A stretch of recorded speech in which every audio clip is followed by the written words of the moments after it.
자, 이제 남은 시간들을 중국 이슈로 한번 할애해 보도록 하겠습니다. 먼저 취재 기자와 함께 현재까지의 상황 한번 짚어보도록 하죠. 이민재 기자 나와 있습니다. 어서 오십시오. 안녕하십니까. 네, 안녕하세요. 이게 일주일 동안에 벌어진 일이라고는 믿기 힘들 정도로 몇 달 동안 있어도 놀라운 일이 일주일 안에 다 나왔는데요. 그간 일주일 좀 정리를 해주시죠.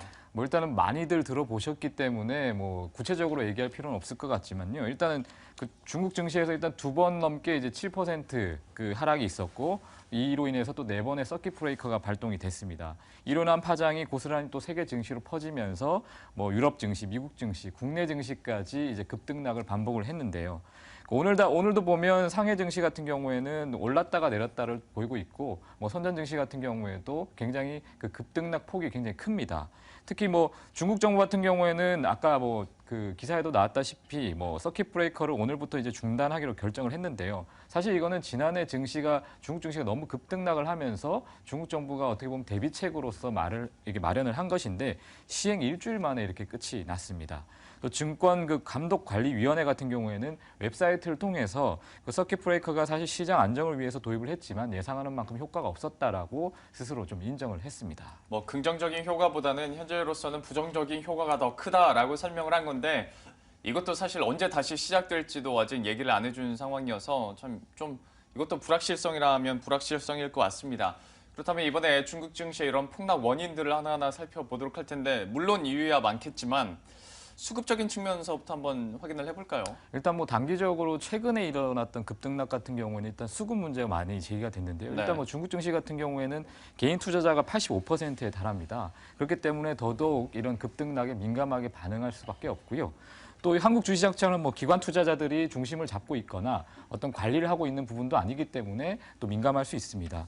특히나 또 거래가 T+1 구조로 되어 있기 때문에 저희 우리나라처럼 예를 들면 바로 매수와 매도를 하루 안에 할 수 있는 구조가 아니고 뭐 만일에 이제 매도가 나와서 주가가 떨어지면 저가 매수를 해야 되는데 이것이 하루 지나서 해야 되기 때문에 이로 인해서 오히려 또 투매가 급격하게 일어나는 경우가 발생을 할 수가 있습니다. 또 일단은 중국 정부가 대주주 매도 제한 등을 또 했기 때문에 이것이 이제 풀리는 날이 1월 8일이다. 이렇게 얘기가 나오면서 매도가 또 진행이 됐고요. 뭐 또 기업 공개, IPO가 이제 등록제로 바뀌면서 역시 물량 부담이 좀 많았습니다. 뭐 정부 차원에서는 빠른 대응이 좀 필요했지만 공포감을 좀 진정하는 데 있어서는 아직까지 조금 미흡했다라는 평가가 있고요. 특히나 뭐 그렇지만 오늘 같은 경우에 또 서킷 브레이커를 또 중단을 했고 정부 보완책들이 나왔기 때문에 단기적으로 수급적인 그 영향은 있을 것이다라는 분석이 나왔습니다.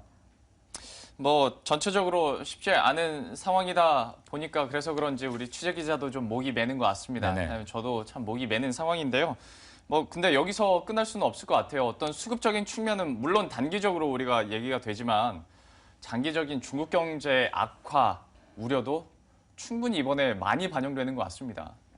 일단은 뭐 중국 같은 경우에는 우리나라에 있는 기업들, 콘텐츠 기업, 서비스 기업, 뭐 화장품주 관련해서 굉장히 좀 매수가 많을 정도로 중국의 서비스업 관련해서는 굉장히 폭발적인 성장세를 보이고 있지만 기존에 가지고 있던 여러 가지 제조업이나 이런 것들은 공급 과잉 문제로 여전히 좀 부진한 모습을 보이고 있거든요. 그렇기 때문에 어떻게 보면 중국 경기도 굉장히 불안한 모습입니다.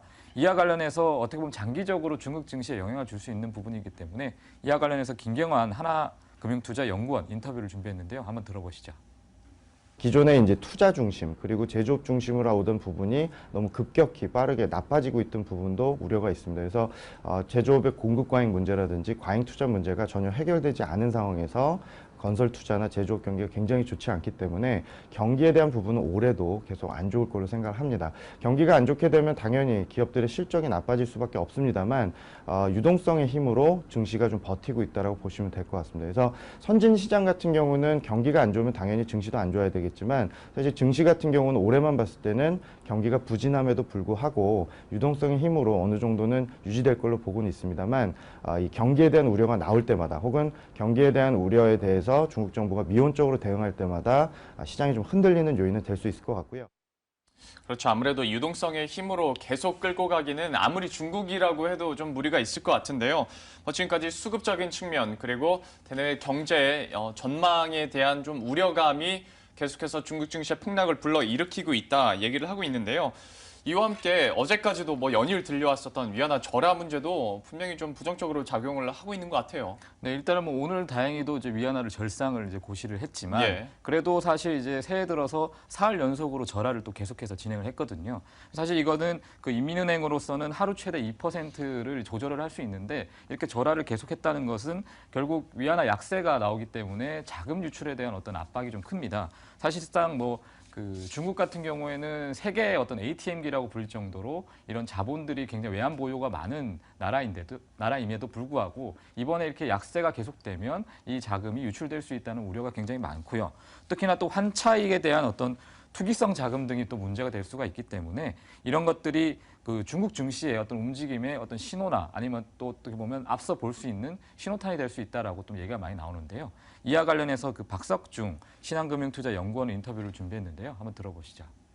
테일 리스크라고 이야기를 하는데 그 어떤 이슈에 의해서 주식 가격이 움직이는 게 아니라 주식 시장의 변동성이 확대되면서 금융시장의 변동성과 실물 경제로 진행되는 그런 그림을 이야기합니다. 그런 관점에서 추가적으로 이 중국으로 유입된 외화 자본들의 유출 자체가 중국의 금융시장이나 실물 경제의 불확실성을 확대될 수 있는 문제를 이제 저희는 가장 리스키하게 보고 있고요. 그리고 추가적으로 이제 위안화가 더 약세로 가게 되면은 중국이 통화 정책에서도 이제 금리를 내리거나 지준을 내리거나 유동성을 풀 수 있는 그런 정책에 대한 운신의 폭이 상당히 좁아질 수 있는 그림입니다. 자, 이유들을 저희가 하나하나 살펴보고 있는 와중에 위안화 얘기가 나온 김에 사실 최근 들어서까지 이 단어를 많이 안 썼었는데 갑자기 환율 전쟁 얘기가 다시 나옵니다. 그러니까 이게 좀 이렇게 많이 벌어지다 보면 좀 문제가 되지 않겠냐라고 우려를 하는 것 같은데요. 이 부분에 대해서는 전문가들은 어떻게 분석하고 있나요? 일단은 그 오늘도 그 루이스 비데라 가이 멕시코 재무장관 같은 경우에 오늘도 이제 중국의 정책 대응이 이런 평가 절하가 계속되면 환율 전쟁을 부를 수 있다라고 일단 경고를 했는데요. 그 중국 위안화 같은 경우에는 일단 절하를 하는 게 경기 둔화에 대한 어떤 우려 때문에 이토록 반복을 하는 건데 최근에 뭐 경제 지표가 부진한 모습이 어떻게 보면 대표적인 이유가 될 것 같습니다. 하지만 그 전문가들 같은 경우에는 환율 전쟁까지 이어지기에는 좀 과도하다. 그런 분석은 조금 심하다라고 얘기를 했는데요. 대표적으로 뭐 위안화 약세가 달러 강세를 만들기 때문에 미국 역시 이에 대해서 굉장히 민감하게 반응을 할 수 있고 또 미국에서도 부담을 느끼기 때문에 진정을 위한 방안들을 좀 마련할 것이다라고 얘기를 했고요. 또 사실 또 중국이 위안화 약세를 가져가게 되면 아까 뭐 자본 유출이라든지 여러 가지 중국 증시 폭락이라든지 부가적인 여러 가지 오히려 득보다는 실이 많기 때문에 이에 대해서 그 환율 전쟁 참여는 좀 어려울 것 같다라는 분석이 많습니다. 예. 역시 뭐 환율 전쟁이라는 약간은 자극적인 단어들이 다시 한번 좀 들려오고 있는 것 같은데요. 이 부분에 대해서는 우리가 너무 과대 해석까지는 할 필요가 좀 없을 것 같고요. 마지막으로 많은 분들이 생각하시는 거를 제가 한번 질문 드려보도록 하겠습니다. 중국 증시 많이 빠졌습니다. 뭐 그렇다 보니까 자 이제 들어갈 때가 됐나 보다라고 단순하게 생각하시는 분들도 많이 있을 것 같아요.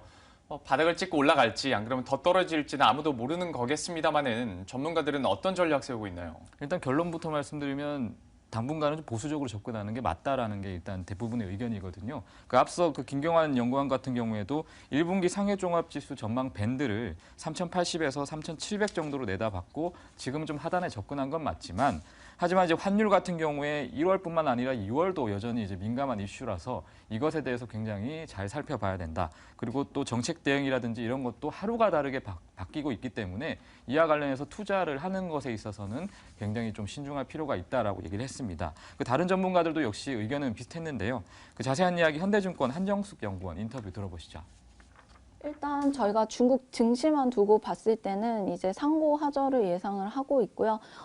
이번 노이즈 작용 이후에 이제 월말에 있을 뭐 춘절 효과라든지 그리고 3, 4월에 있을 양회 기대감 이런 것들 때문에 이제 완만한 상승세로 다시 전개를 할 수 있다라고는 보고 있습니다. 특히 과거에 오중전의 이후에 주가 트렌드를 한번 쭉 다 살펴보게 되면 오중전의 이후서부터 양해까지 주가가 완만하게 상승하는 모습을 보여왔기 때문에 올해도 역시 그런 모습을 보일 수 있다라고 예상을 하고 있습니다. 다만 그런 기대감들이 다 빠진 뒤에는 주가가 하락할 가능성이 있다라고 보고 있고요. 특히 최근에 아까도 말씀드렸다시피 위안화 약세 문제가 있기 때문에 때문에 오히려 지금 투자를 하시게 되면 환손실이라든지 이런 문제들이 일어날 수 있어서 단기적으로는 조금 보수적으로 바라보시고 저희가 봤을 때는 이제 위안화 약세가 3분기까지 이어질 가능성이 크고 그리고 10월 1일에 SDR 통화 바스켓에 위안화가 실질적으로 편입이 되게 되면 그 이후에는 위안화 수요가 증가할 수 있는 개연성이 있기 때문에 그 이후에 위안화 강세를 보고 이제 중국 주식이라든지 이런 것들에 베팅을 하시는 게 좀 더 유리한 투자가 아닌가 이렇게 제안을 해드리고 있습니다. 위안화 강세의 흐름 그리고 3, 4월 있을 양회 기대감 여기까지는 좀 기다리셔야 될 것 같습니다. 지금까지는 조금 더 보수적으로 바라보자라고 마지막 인터뷰 내용까지 저희가 전해드렸습니다. 이민재 기자와 함께했습니다. 고맙습니다. 감사합니다. 네, 이렇게 해서 취재기자와 함께 현재 상황 짚어봤고요. 이번에는 전문가와 함께 전반적인 대내외 글로벌 매크로 이슈들까지 체크해드리도록 하겠습니다.